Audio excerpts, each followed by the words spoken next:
dropping this morning. Now, we know Frozen 2 is coming, and we know it's going to be a big box office juggernaut, but the Frozen 2 trailer dropped this morning.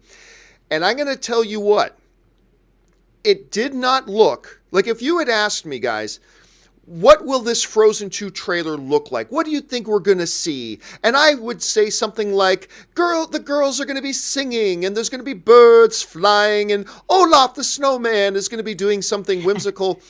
And that is simply not what we got. We got something that looked very different. Like, we got something that looked incredibly different to that. Robert, you had a chance to see this Frozen trailer. What did you think about it? Well, I first of all, the music that was playing at the beginning of the trailer got me. I was like, this is like epic action adventure something. And I really love that whole opening sequence when she's trying to get through the waves. I'm like, this is really cool. I really liked it. And then, of course, it went into the more of the standard traditional montage-y stuff. But I'm like, this is not, just like you, this was not what I expected. But I was very intrigued by it. And I'm in. Mm-hmm. I'm in. There was no Olaf in it at all, was there?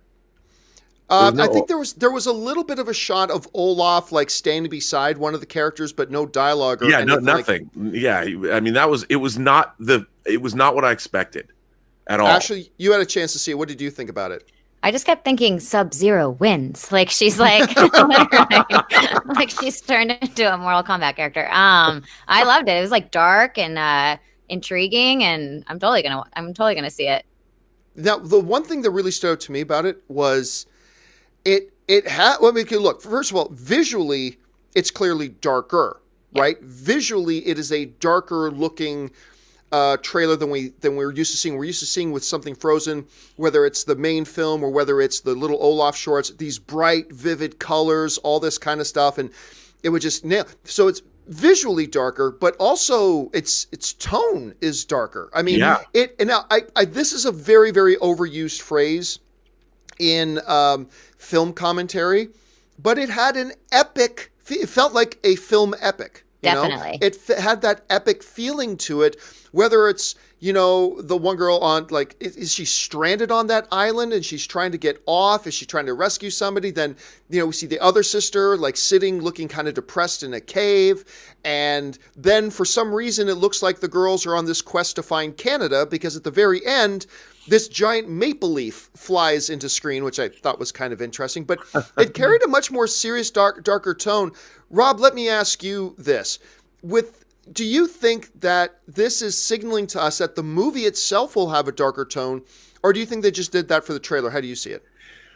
Well, I don't know how much darker you can go on Frozen and have it to still be Frozen. It's not like Frodo has to carry the ring to the crack of doom.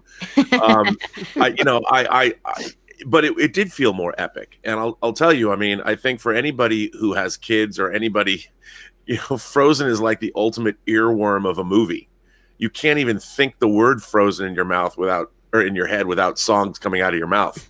And you can't. I mean, it's like impossible. So I think it was interesting and probably a good idea that we got something that was a little different. And I'm intrigued. I'm like, wow, okay, I'll go see that. I will not let it go. It reminded me a little bit of when Belle is on her horse chasing to find her dad from Beauty and the Beast. Yeah, that's that type of, it has that exact same feel to me. That's a good analogy of it.